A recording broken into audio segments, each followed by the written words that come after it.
جو لوگ یہاں سے عصری علوم والے ماہرین تھے ان کو تو صرف اپنے وطن پیسہ دولت کی ضرورت تھی، وہ یہاں سے صفا ہو گئے۔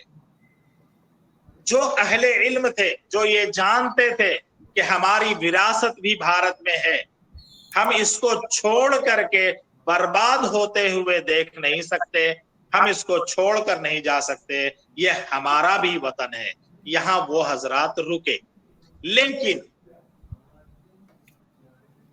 ہمارے حکومتوں کے اندر جو تین چیزیں سب سے اہم مانی جاتی ہے، مقننہ قانون ساز ادارے، عدلیہ عدل قائم کرنے والے ادارے، انتظامیہ ملک میں سارے انتظام اور ویوستھا کرنا، اس تین اداروں میں ہماری موجودگی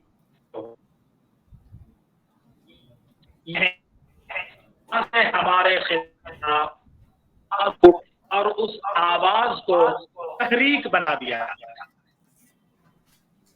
یہی وہ ادارے ہیں جہاں بیٹھ کر ہمارے خلاف سازشیں کی جاتی ہے اور اس سازش کو ہوا دینے کے لیے باہر اس کے کارندے موجود ہیں اور پورا بھارت اس کے پیچھے پڑ جاتا ہے۔ وہاں ہم نہیں ہیں، چونکہ ہم نے اس کلی کو کلی کے اعتبار سے حاصل نہیں کیا۔ مثال کے طور پر اگر ہمارے 10 افراد تھے تو دینیات میں بھی جانا چاہیے تھا، طب میں بھی جانا چاہیے تھا، سائنس میں بھی جانا چاہیے تھا، اور بھی دوسری بہت ساری میدان ہیں وہاں بھی جانا چاہیے تھا۔ اب اور بھی ہمارے اندر کیا کمی ہے؟ ایک کمی اور بھی میں آپ کے سامنے رکھنے جا رہا ہوں۔ یہ حقائق ہیں، اس سے آنکھ بند کر لینے سے حقیقت نہیں بدل سکتی۔ یہ میں آپ کے سامنے صاف لفظ میں کہہ رہا ہوں۔ حقیقت کیا ہے؟ ہم اگر بچے کو نحو کی کتاب پڑھائیں گے تو نحو کا عالم بنے گا، صرف کی کتاب پڑھائیں گے تو صرف کا ماہر بنے گا۔ لیکن دنیا میں حکومت کرنے کے طریقے، دنیا میں حکومتوں نے کیا کیا غلطیاں کی ہیں جس کی وجہ سے اس کی سلطنتیں، اس کی حکومتیں برباد ہو گئی، وہ باتیں تاریخ کے صفحات میں ملتے ہیں، وہ تجربات متفکرین مفکرین کے یہاں ملتے ہیں۔ تاریخ ابن خلدون نے یا اور بھی ہمارے بڑے بڑے بزرگوں نے 10 اور 20 جلد میں تاریخ کی وہ چھوٹی بڑی کمیاں اور کوتاہیاں، تاریخ کی وہ بڑے بڑے کارنامے کو لکھ کر کے اسی لیے رکھا ہے۔ اور آج ہماری پوزیشن یہ ہے کہ ہم آج اس کو مطالعہ بھی نہیں کر سکتے ہیں۔ صرف اور نحو پڑھنے کے بعد مہارت صرف نحو میں ہوگی، حکومت سازی میں نہیں۔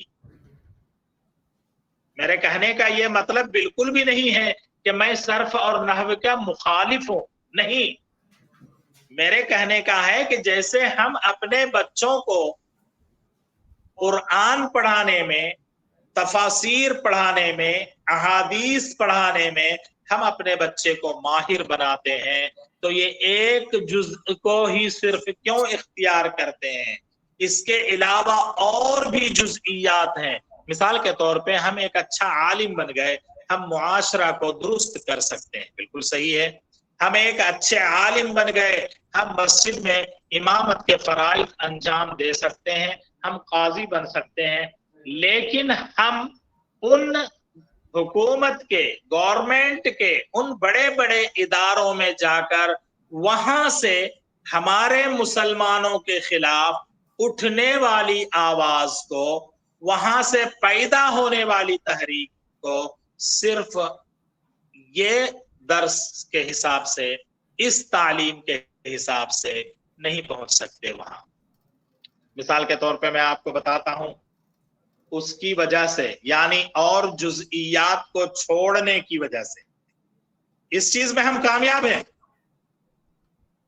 اسلامیات میں، دینیات میں، شریعہ میں ہم الحمدللہ کامیاب ہیں. کوئی بھی باطل فکر، کوئی بھی باطل طاقت، کوئی بھی باطل شخص ہمارے اس دین میں ایک ذرہ بھی کسی طرح کا فرق پیدا نہیں کر سکتا. ہمارے علماء اس کے اندر اتنے لگے ہوئے ہیں کہ دشمنوں کو کسی طرف سے بھی نہیں آنے دیں گے. لیکن اس کے بالخلاف سیاست میں ہمارا کہیں بھی آدمی، ہمارا کہیں بھی سپاہی کھڑا نہیں. ہمارا سپاہی وہاں کھڑا نہیں ہونے کی وجہ سے کوئی بھی کچھ بول رہا ہے. میں ایک چھوٹی سی مثال آپ کے سامنے پیش کرنا چاہتا ہوں. ابھی 2 یا 4 دن 5 دن پہلے کی بات ہے، ہمارے موہن بھاگوت صاحب کہہ رہے تھے کہ سناتن ہی اصل دھرم ہے اور سناتن کی طرف ہی اب سب لوگوں کو، پورے بھارت کو ہی نہیں پورے ورلڈ کو آنا چاہیے. ٹھیک ہے، انہوں نے یہ کہا ہمارا ملک، ہمارا بھارت جمہوری ملک ہے، سیکولر ملک ہے، آزاد ملک ہے. کسی کو بھی اپنے افکار بیان کرنے کا، بولنے کا حق حاصل ہے. وہ بول رہا ہے، لیکن وہ جب بول رہا ہے تو اس کا سب سے پہلا ضرب، اس کا سب سے پہلا حملہ وہ ہمارے اوپر ہے. اس کے کہنے کا صاف مقصد ہے کہ مسلمان اب سناتنی بنو. لیکن اس کا جواب کا مطلب میں یہاں اس سے نہیں دیتا ہوں کہ جذبات میں لڑائی کی باتیں کی جائے، نہیں، جذبات میں لڑائی کی باتیں کرنے میں نہیں کہہ رہا ہوں. بڑا سنجیدہ، بہت سکون سے، پیار و محبت میں بھرے ہوئے انداز میں اس سے پوچھا جانا چاہیے تھا. موہن بھاگوت جی سے کیا پوچھا جانا چاہیے تھا؟ آپ کون سے سناتن کی بات کر رہے ہیں؟ کیا آپ اس سناتن کی بات کر رہے ہیں جس سناتن میں کوئی دلت اگر اعلیٰ تعلیم حاصل کر لے تو اس کو مار دیا جاتا ہے یا مرنے کے لیے مجبور کر دیا جاتا ہے؟ کیا آپ اس سناتن کی بات کر رہے ہیں؟ کیا آپ اس سناتن کی بات کر رہے ہیں کہ آپ نے اس ملک کو گائے کے گوشت بیچنے میں نمبر 1 کر دیا اور باہر ایک شخص کو گائے بیچنے پر، گوشت نہیں، گائے خرید و فروخت کرنے پر، ادھر سے ادھر لے جانے پر اس کو جان سے مارتے ہیں؟ کیا اس سناتن دھرم کی طرف آپ آنے کے لیے بول رہے ہیں؟ اس کو بتانے کی ضرورت ہے. وہ جس سناتن کی طرف بلا رہا ہے، ہم جب تک اس سناتن کے اندر کیا کیا عیب ہے جب تک ہم اس کو ظاہر نہیں کریں گے، اس وقت تک اس کی زبان خاموش نہیں ہوگی. وہ یوں ہی بولتا رہے گا. آج یہ لفظ بولا، آج اس طرح کا جملہ بولا، 6 مہینے پہلے بھی اسی طرح کی کچھ بات بولا تھا، اس سے بھی پہلے اسی طرح کی بات بولا تھا.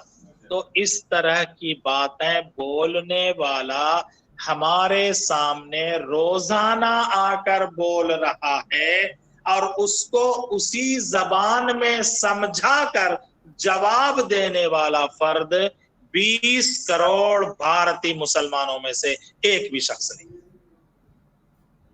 ایسا کیوں؟ الحمدللہ ہم علماء کرام، ہمارے اساتذہ کرام، ہمارے بزرگان دین، کسی بھی ایک مسئلے کی چھوٹی سی بات ہو، ہم اس کا منہ توڑ جواب دیتے ہیں. ہم جواب دے کر کے سامنے والے کو خاموش کر دیتے ہیں. لیکن جب سیاسی باتیں اٹھتی ہے، جب اہل سیاست ہمارے سامنے سیاسی باتیں لے کر کے آتے ہیں، تو ہمارا میدان, ہمارا پیچھے کا پورا علاقہ خالی نظر آتا ہے, کوئی جواب دینے والا نہیں. آخر ایسا کیوں ہوتا ہے؟ آخر ایسا کیوں ہو رہا ہے؟ وہ اسی لیے ہو رہا ہے جو لفظ میں نے شروع میں استعمال کیا تھا کہ تعلیم اور علم ایک کلی تھا. اس کلی کے ایک جزء پر ہم نے صرف عمل کیا, ایک جزء کو ہم نے پکڑ کر کے رکھا, باقی جزئیات کو ہم نے چھوڑ دیا. باقی جزئیات کو چھوڑنے کی بنیاد پر یہ سارے نقصانات ہم کو سہنے پڑ رہے ہیں. آپ چلیے عدلیہ میں, ہمارے کیرلا کے ہائی کورٹ کے بارے میں نہیں بتا سکتا, لیکن اور بھی دوسرے اسٹیٹ کے ہائی کورٹ میں جائیے, وہاں ہزاروں وکیل ملیں گے آپ کو. اسی ہزاروں وکیل میں ایک دو گمنام مسلم وکیل مل جائے گا, گمنام, جس کو کوئی نہیں پہچانتا, جس کی کوئی اہمیت نہیں ہے. آخر ایسا کیوں؟ چلیے قانون ساز اسمبلی میں, چلیے انتظامات میں, جہاں بھی جائیں گے ہمارے افراد کہیں نہیں ملتے ہیں. ہم 18% بھارت میں مسلمان ہونے کے باوجود بھی یہ مقننہ, یہ عدلیہ, یہ انتظامیہ ہم سے خالی. 2% بھی مکمل بڑی جاتی نہیں ہے جس کو برہمن کہتے ہیں, یہ 2% بھی نہیں ہے. اور اس کی موجودگی ان بڑے بڑے اداروں میں 90%, 92%, 98% ہے. اس کی وجہ کیا ہے؟ ہمارے یہاں بہت سارے لوگ صاف لفظ میں بول دیتے ہیں کہ ہم مسلمانوں کو آگے بڑھنے نہیں دیتے. میں اس بات کو غلط سمجھتا ہوں. میں اس بات کو غلط سمجھتا ہوں. اصل میں بات کیا ہے؟ یہ مقابلے کا زمانہ ہے, یہ مقابلے کا زمانہ ہے. اس مقابلے کے زمانے میں جو اعلی سے اعلی ہوگا اس کو لیا جائے گا, جو اچھے سے اچھا ہے اس کو موقع دیا جائے گا. اب مثال کے طور پہ میں آپ کو سمجھاتا ہوں. میں اپنے ادارے میں 2 استاد رکھنا چاہتا ہوں, 2 استاد رکھنا چاہتا ہوں. میں نے انٹرویو کے لیے اعلان نکالا, وہاں تقریباً 15 لوگ آئے انٹرویو دینے کے لیے. کتنے؟ 15 حضرات آئے اس 2 سیٹ کے لیے انٹرویو دینے کے لیے. اب مجھے کیا کرنا پڑے گا؟ مقابلہ کرنا پڑے گا. ان لوگوں میں مقابلہ کرنا پڑے گا, اور جس کا سب سے زیادہ مارک آئے گا اس کو وہ جگہ ملے گی. لیکن اتفاق کی بات یہ ہے ہمارے ادارے سے جڑے ہوئے 2 صاحب بھی اس میں تھے. جڑے ہوئے کا مطلب یہ ہے ہمارے ادارے کے منتظمین میں سے تھے, ہمارے ادارے کے ذمہ دار میں سے تھے, ان کے رشتے کے بھی کچھ لوگ تھے. تو اب یہاں اس کو کچھ خصوصیت تو دی ہی جائے گی, کیونکہ جو ذمہ دار ہیں وہ ان کے اپنے ہیں.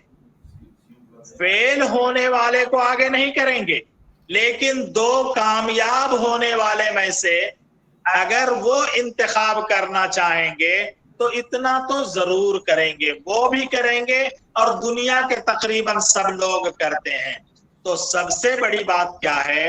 ہم نے اس مقابلے میں اعلیٰ سے اعلیٰ نمبر ہی حاصل نہیں کیا. سب سے پہلے تو ہم اس مقابلے تک پہنچتے ہی نہیں ہیں, یہاں ہی نہیں. یہاں تو بہرحال آپ کا کیرلا ہے, تعلیم بہت زیادہ ہے, بہت سارے لوگ تعلیم میں بہت اعلیٰ مقام اور مرتبہ پہ پہنچے ہوئے ہیں, بہت سے لوگ اعلیٰ تعلیم حاصل کر رہے ہیں. آپ ہمارے یہاں چلیے, آج بھی آپ کو جب وہاں جائیں گے تو آپ کو پتا چلے گا. یہ ہمارے یہاں کا میں کہنے کا مطلب یہ ہے کہ کیرلا اور کیرلا سے باہر